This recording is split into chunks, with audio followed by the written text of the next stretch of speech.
My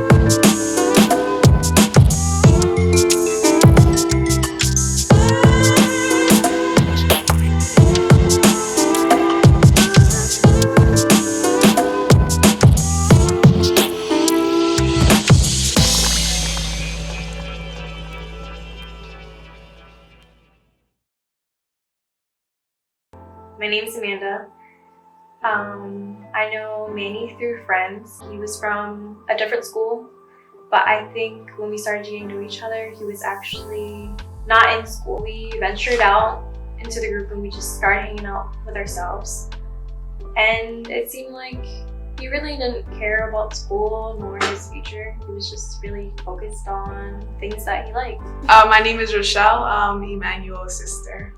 Growing up, we were really, really close. But I'd say like when he turned like his early teen years, we kind of like lost like the relationship. We didn't really talk much. And then like recently now, I guess when he started like going to school, focusing on more like what he wants to do, I feel like now we have more of a connection, more of a relationship, I'd say. My name's Jose Vasquez. I provide mentoring services to individuals in the community. Most of my clients are in Atlantic County. I had a fortunate opportunity to work with Emmanuel, providing mentoring services to him.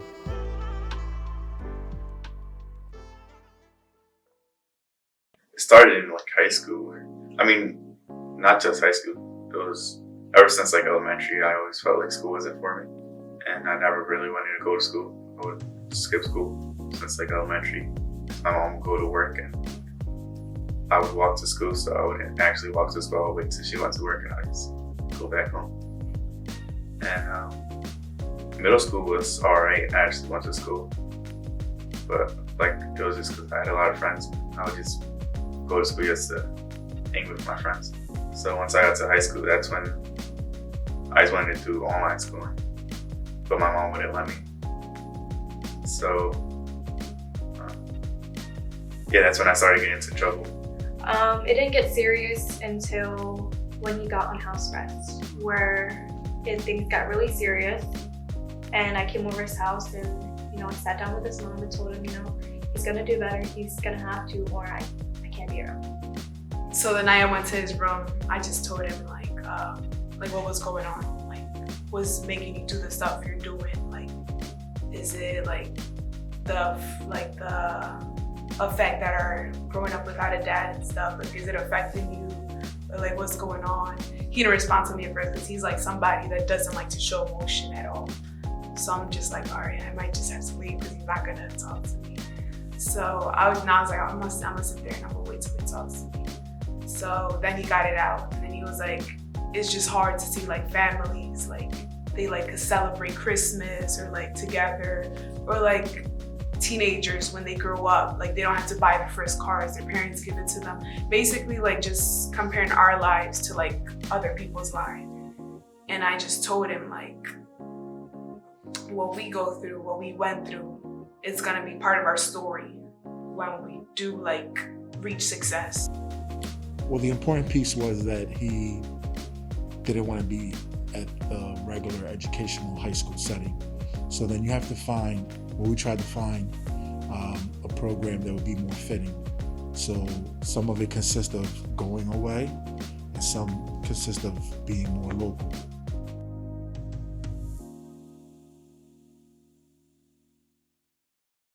I just felt like I was running out of time, and I wanted to be somewhere, like have my own house and live comfortable and help out my family. So I felt like I was running out of time, and getting my GED was the first step to doing what I wanted to do. I feel like my experience at IDEA has been great.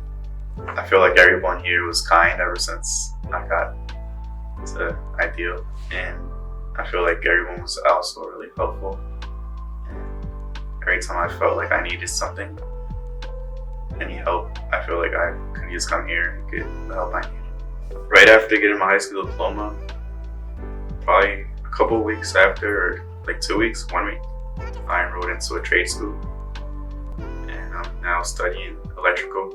I think because in the situation he was in, I think it really hit him deep, like, hey, like, this is something serious. I really dug myself in a hole that I don't want to be in. So I seen like this different kind of person who was, you know, reaching for the stars. Like, he wanted to get his GED, finish out high school, and continue his education.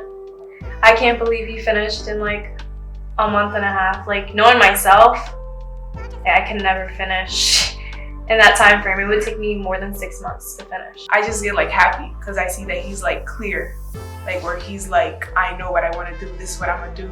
I'm gonna go to school, and it just makes me really happy. I was really proud, really, really proud. Yeah, it was just like, wow. From him, like no motivation in high school at all, like just to drop out basically. Yeah.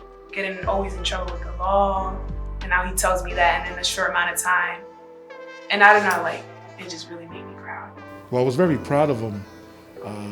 I just found out, like, I was like, wow, you did it. So I know the first couple of weeks that he was there, honestly, I thought he was trailing. Like, I was like, wow, I think it's gonna take him a while to catch up. Maybe 2 or 3 months, maybe 6 months. But he's like, hey, Mr. Jose, I did this in math. I did this and this. So I was like, wow, like, great. And then we just continue to discuss like motivating him for school. Like, make sure you go. You have any questions, you have a great team, you have people that care about you. So don't hesitate, like don't hide. I started preparing him like, hey, if you don't pass the first time, that doesn't mean to quit. We just keep on fighting and keep on going. But eventually he was able to pass the test.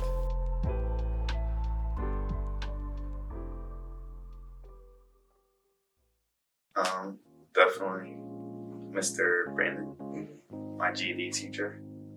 He helped out by working with my schedule and helping me learn at my own pace. And Miss Hooks, she helped me out by just checking up on me and always making sure I'm on the right track. My name is Tavania Hooks. I'm a juvenile probation officer.